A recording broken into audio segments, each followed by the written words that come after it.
શરૂઆત કરીએ તો ગુજરાત વિધાનસભામાં આજથી બજેટ સત્રની શરૂઆત થઈ રહી છે। બજેટ સત્રના પ્રારંભ પૂર્વે પીએમ મનમોહન સિંહને શ્રદ્ધાંજલિ આપવામાં આવશે। ઉપરાંત તાજેતરમાં અવસાન પામેલા કરશન સોલંકી અને પૂર્વ ધારાસભ્ય શંભુજી ઠાકોરને શોકાંજલિ અપાશે।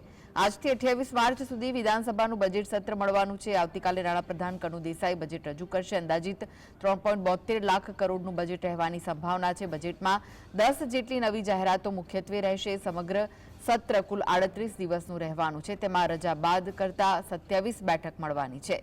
બજેટ સત્રમાં કુલ 4 વિધેયકો પસાર થવાના છે। તો ગાંધીનગર પોલીસે શહેરમાં સઘન સલામતી બંદોબસ્ત ગોઠવ્યો છે। પાટનગરના પ્રવેશદ્વારો પર સતત વાહન ચેકિંગની સાથે સત્યાગ્રહ છાવણી સહિત મુખ્ય સર્કલો પર સઘન સલામતી વ્યવસ્થા ગોઠવવામાં આવશે। ખાસ કરીને રેલી ધરણા ઉપર તંત્રની ચાંપતી નજર રહેશે। ગાંધીનગર પોલીસ ઉપરાંત આસપાસના જિલ્લાઓના પોલીસ જવાનો તેમજ એસઆરપી જવાનોને પણ ફરજ સોંપવામાં આવી છે।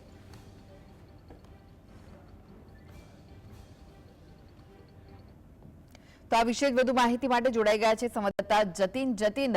આજથી બજેટ સત્ર શરૂ થઈ રહ્યું છે, શું વિગતો મળી રહી છે? બીજું આજથી વિધાનસભા સત્રની શરૂઆત થઈ રહી છે, એટલે કે 19 ફેબ્રુઆરીથી 28 માર્ચ સુધી આ વિધાનસભા સત્ર જે છે તે મળવાનું છે। મહત્વની વાત છે કે આવતીકાલે નાણામંત્રી કનુભાઈ જે છે તે બજેટ રજૂ કરવાના છે। બજેટ 3.72 લાખ કરોડનું બજેટ રહેવાની શક્યતા જે છે તે જોવા મળી રહી છે। સાથેમાં જ બજેટની અંદર 4 જેટલા વિધેયકો જે છે તે લાવવામાં આવી શકે છે, જેમાં એક ગુજરાત રાજ્ય ફિઝિયોથેરાપી કાઉન્સિલિંગ રદ કરવા બાબતે વિધેયક જે છે તે લાવવામાં આવશે। સાથેમાં જ ગુજરાત ચિકિત્સક સંસ્થાઓ જે રજીસ્ટ્રેશન અને નિયમો જે છે તેની પર સુધારા જે છે તે લાવવામાં આવી શકે છે। સાથેમાં જ ગુડ્સ એન્ડ સર્વિસ જીએસટી ટેક્સની અંદર સુધારો કરવામાં આવી શકે છે, સ્લેબમાં વધારો ઘટાડો કરવામાં આવી શકે છે।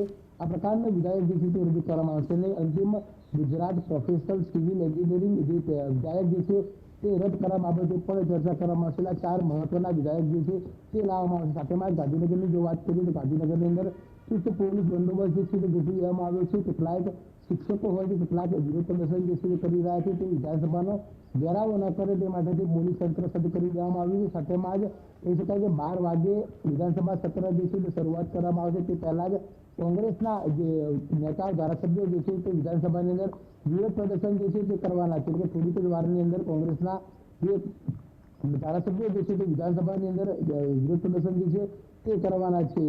સીપીએલ બેઠકની વિવાદને લઈ અમિત ચાવડા સહિત ધારાસભ્યો જે છે તે વિધાનસભાની અંદર પોસ્ટરો લઈને વિરોધ પ્રદર્શન જે છે તે કરવાના છે। એટલે કે ખાસ કરીને વિધાનસભા સત્ર શરૂ થાય તે પહેલા જ કોંગ્રેસે તેની માંગણી કરી છે અને કોંગ્રેસ એ પ્રકારે વિરોધ પ્રદર્શન જે છે તે કરી રહ્યું છે। 12 વાગે સત્ર શરૂ થશે। 12 વાગે રાજ્યપાલ જે છે જે વિધાનસભાના અધ્યક્ષ જે સંબોધન કરશે, ત્યારબાદ કહી શકાય કે વિધાનસભા સત્રની અંદર શોકસભા કરશે, જેમાં પૂર્વ પીએમ જે મનમોહન સિંહ મૃત્યુ પામ્યા હતા તેમજ કેટલાક ધારાસભ્યો જે મૃત્યુ પામ્યા છે તેમને શોકાંજલિ જે છે તે કરવામાં આવશે। એટલે કે થોડીક જ વારની અંદર સત્ર શરૂ થશે અને સત્ર થતાની સાથે જ પહેલા દિવસે કોંગ્રેસ જે છે તે પોતાનું વિરોધ પ્રદર્શન કરવાનું છે। જી જતીન, 4 જેટલા વિધેયકો તો રજૂ કરવાના છે, સાથે 27 જેટલી બેઠકો મળવાની છે। કયા મહત્વના મુદ્દા ચર્ચામાં રહી શકે છે? બીજું દેશના 4 જેટલા વિધેયકો જે છે તે હાલ મહત્વના છે, જે પાસ કરવાની વાત પર સામે આવી રહી છે। સાથેમાં જ 10 અન્ય જેટલી જાહેરાતો જે છે તે પણ શરૂ કરવાના છે, પરંતુ પ્રથમ દિવસે જ સત્ર મળવાનું છે। પ્રથમ દિવસે કોંગ્રેસના ધારાસભ્યો જે છે તે વિરોધ પ્રદર્શન કરવાના છે। પ્રથમ દિવસે વિરોધ પ્રદર્શન કરીને જે પોતાની માંગણીઓ જે છે તે સંતોષવામાં નહીં આવે તો આગામી 27 દિવસ બેઠકોની અંદર વિરોધ પ્રદર્શન જે છે તે કરવામાં આવશે। આગામી વિધાનસભા સત્રની સીપીએલ બેઠકને લઈ જે વિવાદ જોવા મળી રહ્યો છે તેને લઈ વિધાનસભા પક્ષના ધારાસભ્યો જે અમિત ચાવડા જે છે તે પોતાના સાથી મિત્રો સાથે પેટ્રોલ માલ ઉપર હોબાળો જે કરવાના છે તેમજ વિરોધ પ્રદર્શન જે છે તે કરવાના છે। જી આભાર જતીન સમગ્ર માહિતી